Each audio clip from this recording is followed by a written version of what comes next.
और इस वक्त की बड़ी खबर आ रही है छपरा से, जहां मेडुका गांव में रामनवमी का जश्न मनाते उस वक्त मातम में ये सारी खुशियां तब्दील हो गईं जब रामनवमी जुलूस में पिस्टल लहराने के शौक ने एक युवक की जान ले ली।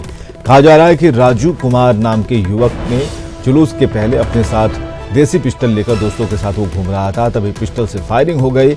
इससे राजू की मौके पर ही मौत हो गई और इस घटना के बाद गांव में रामनवमी का जुलूस रद्द कर दिया गया है। राजू के पास पिस्टल कहां से आए, पुलिस इसकी छानबीन कर रही है। वहीं शव को पोस्टमार्टम के लिए सदर अस्पताल भेज दिया गया है। और संतोष हैं फोन लाइन पर। संतोष, क्या पुलिस पता कर पाई है कि राजू के पास पिस्टल कहां से पहुंची और ये फायर कैसे हो गया? फिलहाल अभी इसकी जांच जारी है, लेकिन मैं बता दूं कि आज रामनवमी का दिन है और काफी गांव में लोगों ने तैयारियां कर रखी थी जुलूस निकालने की। और उस जुलूस में ही चूंकि राजू गांव का एक युवक है, वो अपने साथियों के साथ सुबह से ही घूम रहा था। किसी को मालूम नहीं था कि उसके पास पिस्टल है। थोड़ी देर बाद ये खबर आई कि उसे गोली लग गई है। तब लोगों को जानकारी मिली कि कोई पिस्टल उसके पास था, जिससे अचानक मिसफायरिंग हो गई है, उसे गोली लग गई है और मौके पर उसकी मौत हो गई। हालांकि लोग अस्पताल लेकर गए, जहां डॉक्टरों ने उसे मृत घोषित कर दिया और उसके बाद वहां पूरा मातम फैल गया। गांव में जो रामनवमी का जुलूस निकलना था उसे भी रद्द कर दिया गया। तो काफी दर्दनाक घटना है। पुलिस ये जानने की कोशिश कर रही है कि राजू के पास देसी पिस्टल था, अवैध पिस्टल था, कहाँ से आया, राजू किन लोगों के संपर्क में था। उन लड़कों की पहचान की जा रही है जिनके साथ राजू घूम रहा था। तो तमाम तरह की जांच चल रही है। हालांकि दुखद बात यह है कि रामनवमी के जुलूस के दौरान ये घटना हुई है। पूरे गांव में मातम का माहौल है, चूंकि काफी खुशियां थी, वहां पे जुलूस की तैयारियां की जा रही थी। लेकिन उस बीच में इस घटना के बाद वहां पे स्थानीय लोगों ने रामनवमी का जो जुलूस निकलने वाला था उसे रद्द कर दिया। जी चलिए, बहुत बहुत शुक्रिया इन तमाम जानकारियों के लिए। समस्तीपुर के बाबा केवल स्थान, जहां राजकीय मेला लगा है, वहां देर रात भीषण हादसा घट गया। एक अनियंत्रित ट्रक ने मेले में पहुंचे 4 श्रद्धालुओं को रौंद डाला और इस घटना में 2 श्रद्धालुओं की मौके पर ही मौत हो गई। मौत के बाद श्रद्धालुओं का आक्रोश फूट पड़ा और उन्होंने ट्रक को आग के हवाले कर दिया और साथ ही मौके पर पहुंची पुलिस की गाड़ी में तोड़फोड़ की। स्थिति को काबू में करने के लिए पुलिस को हवाई फायरिंग करनी पड़ी। काफी देर तक आपाधापी का माहौल रहने के बाद हंगामा शांत कराया गया।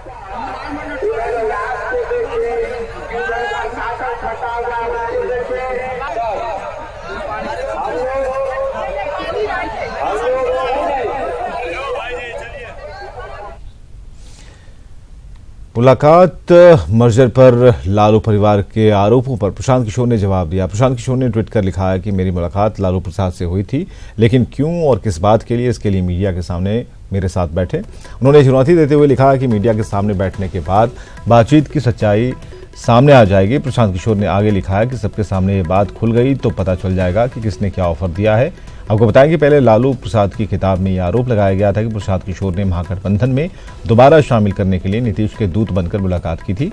वहीं इसी कड़ी में कल राबड़ी देवी ने भी कहा था कि पीके ने जेडीयू आरजेडी के मर्जर की बात को लेकर मुलाकात की थी।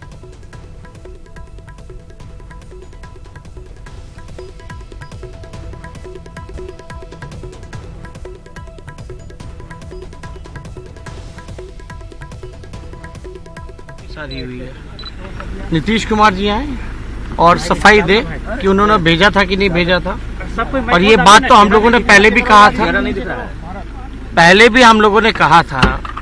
अरे क्या टूट गया, कुछ नहीं टूटा है। पहले भी हम लोगों ने कहा था कि कई बार जो है हम लोगों को ऑफर आया है। प्रशांत किशोर जी हमसे भी मिल रहे हैं, लालू जी से भी मिल रहे हैं और कांग्रेस के कई एक नेता से भी मिल रहे हैं। तो ये बात तो सब जो है किताब में आ ही गया है। जो लालू जी का किताब है गोपालगंज टू रायसीना, उसमें एक एक बात जो है सच्ची खबर है, इसको झूठला नहीं सकता कोई, ये सच है। और इस पे मेरे ख्याल से नीतीश कुमार जी को सामने आकर के स्पष्टीकरण देना चाहिए कि ये झूठ है कि ये सच है। तो हमारी चुनौती है, अगर आत्मबल है, इतना साहस है और अपनी बातों में इतना वो दम रखते हैं, तो प्रशांत किशोर जी के साथ सार्वजनिक बहस के लिए वो तैयार हो। मैं जानता हूं जनता सब कुछ समझती है और बीच चुनाव में राजद की हार और उनके मित्र दलों की जो संभावित पराजय है, उसको लेकर के एक बौखलाहट और हताशा का भाव है। देखिए, लालू जी को मालूम है कि बिना सत्ता के रहना उनको मुश्किल रहता है, तो सत्ता की बेचैनी किधर रहती है तो दिखता है। तेजस्वी यादव किस चीज के लिए विपक्ष में गए नहीं कि उनको लगा कि वो रह नहीं पाएंगे, तो पिता पर दबाव डाला होगा। कि लालू जी को पीएम या तेजस्वी जी को मुख्यमंत्री बना देंगे बिहार में, हम ना कोई शर्त हम लोग नहीं रखे। उनके तरफ से कहा गया था कि उनका तरफ से कहा गया था, बाकी हम लोग शर्त नहीं मांगे। उनके तरफ से ये कहा गया था कि तेजस्वी जी को मुख्यमंत्री बना देते हैं। हाँ, उनका तरफ से कहा गया था कि तेजस्वी मुख्यमंत्री बन जाए। 2020 में मुख्यमंत्री ऊपर रहेगा, तब तक घोषणा कर दीजिए प्रधानमंत्री के, नीतीश जी के लिए। हाँ, नीतीश के माने घोषणा कर दीजिए। प्रशांत किशोर बोले। प्रशांत किशोर कितने बार आए थे? 5 बार आए थे।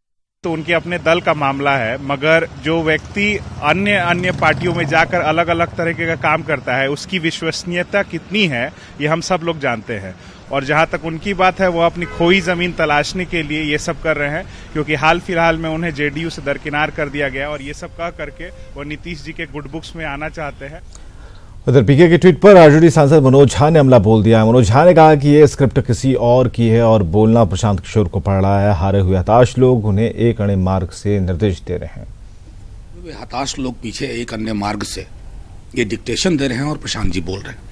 जिस व्यक्ति के बारे में टिप्पणी कर रहे हैं ना प्रशांत जी, उनको ये समझना होगा कि पूरे उत्तर भारत की सत्ता के व्याकरण की तस्वीर उसने बदल दी थी।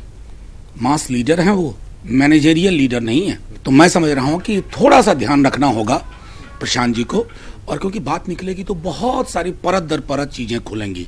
यही मैं सलाह भी दे सकता हूं, यही मेरा सुझाव भी है। और ये उनका खोखलापन, उनकी विचार शून्यता परिलक्षित होती है, उनकी भाषाई गिरावट जो प्रतिदिन मैं देख रहा हूं। मैं जान रहा हूं कि नीतीश जी जिस 15 साल का आप जिक्र कर रहे हैं, और उसी में आपने ककहरा सीखा था लालू जी के ही सानिध्य में। इधर जेडीयू महासचिव केसी त्यागी ने पीके के ट्वीट पर लालू फैमिली पर हमला बोला है। केसी त्यागी ने कहा कि जेडीयू आरजेडी के मर्जर की बात बेबुनियाद है और जेडीयू आरजेडी के साथ मर्जर कर आत्महत्या नहीं कर सकती। त्यागी ने कहा कि आरजेडी इस चुनाव में अप्रासंगिक हो गए हैं और ऐसे में लोगों का ध्यान भटकाने की ये साजिश है। अपनी प्रासंगिकता बनाए रखने के लिए पहले श्री लालू प्रसाद जी ने और बाद में श्रीमती राबड़ी देवी ने इस तरह के बयान देकर के जनता का ध्यान अपनी तरफ आकर्षित करने का प्रयास किया है।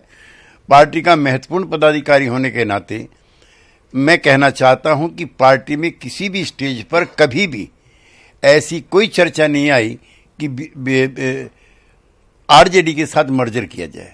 आरजेडी के साथ जेडीयू का मर्जर हमारे लिए आत्महत्या जैसा होगा और हम खुद आत्महत्या नहीं कर सकते हैं। इसलिए ये सारे आरोप बेबुनियाद हैं और ये बहस जो जनता की मूल समस्याएं हैं, जो चुनाव के मुख्य मुद्दे हैं, उससे ध्यान हटा। और केंद्रीय राज्य मंत्री अश्विनी चौबे ने बीजेपी और जेडीयू किसी तरह की टकराव की बात से इनकार किया है। सीतामढ़ी से जेडीयू प्रत्याशी के समर्थन में चुनाव प्रचार के लिए पहुंचे अश्विनी चौबे ने राबड़ी देवी पर निशाना साधा। उन्होंने कहा कि राबड़ी देवी पहले अपना घर संभालें और घूंघट में रहें। बीजेपी जेडीयू में फूट है? कहीं कोई फूट नहीं है। बीजेपी जदयू और लोजपा एक चट्टानी एकता के साथ खड़ी है, वो दिखाई पड़ रहा है पहले फेज में भी। राबड़ी देवी बोल रहे हैं। अरे भाई, राबड़ी देवी जी को क्या कहिएगा, वो तो भाभी जी है। मैं कहूंगा कि आप घूंघट में ही रहिए तो ज्यादा अच्छा है।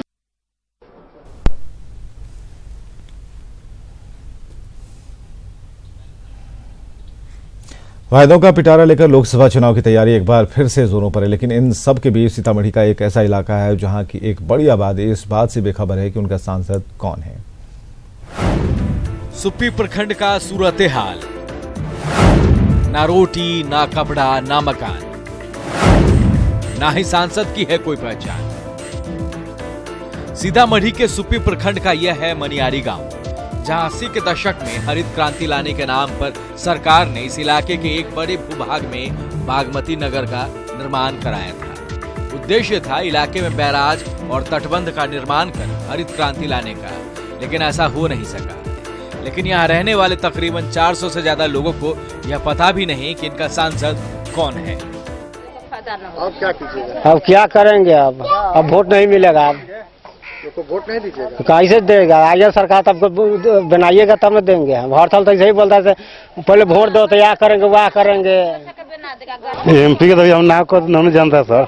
एमपी का नाम ही नहीं जानते? पता नहीं लगा ना, नहीं कभी आता है कोई सर। चुनाव बोल देता है, आवाज चला जाता है। जिस इलाके के जर्रे जर्रे से बेबसी और लाचारी साफ दिखाई दे रही है। स्थानीय लोग अपने सरकार और जनप्रतिनिधि से खासे नाराज नजर आ रहे हैं और इनका कहना है कि वोट देने से आज तक कुछ हासिल नहीं हो सका है। ऐसे में वोट देने से क्या फायदा है? लेकिन मौके पर पहुंची न्यूज 18 की टीम ने उन्हें मतदान के महत्व को समझाया, बल्कि इसकी ताकत को भी बताया। वोट कैसे देगा? अब वोट होकर चला जाता है तो कोई न घूम कर आता है, से गरीब के कुछ करो या न करो। हम नहीं जानते हैं। एमपी कौन है? नहीं जानते हैं। किसको वोट देती है नहीं पता? सरकार को वोट देता है। आपको ये भी नहीं पता कि कौन एमपी है? नहीं जानते हैं, नहीं आया है। जैसे ही जिला प्रशासन के संज्ञान में यह बात आएगा, हम लोग उस पर त्वरित कार्रवाई करेंगे और स्वीप गतिविधियों के तहत उनके पास पहुंचेंगे और उन सभी के साथ मिलकर उनको वोट के महत्व के बारे में समझाएंगे। बहरहाल इसे दुर्भाग्य ही कहा जा सकता है कि इलाके में विकास का वादा कर चुनाव जीतने वाले लोग देश के सर्वोच्च सदन में पहुंच तो जाते हैं, लेकिन बाद में वे खुद अपने किए वायदे पर खरा नहीं उतर पाते। हरित क्रांति लाने के उद्देश्य से 80 के दशक में सीतामढ़ी के सुपी प्रखंड में बागमती नगर को बसाया गया था, लेकिन सरकार इस भवन का इस्तेमाल नहीं कर सकी। इसमें पिछले 25 वर्षों से मुसहर जाति की बड़ी आबादी अपना जिंदगी गुजर बसर कर रही है, लेकिन हालात ये है कि इन्हें आज तक वोट देने के बदले न रोटी मिला, न कपड़ा मिला और न ही मकान। राकेश रंजन, न्यूज़ 18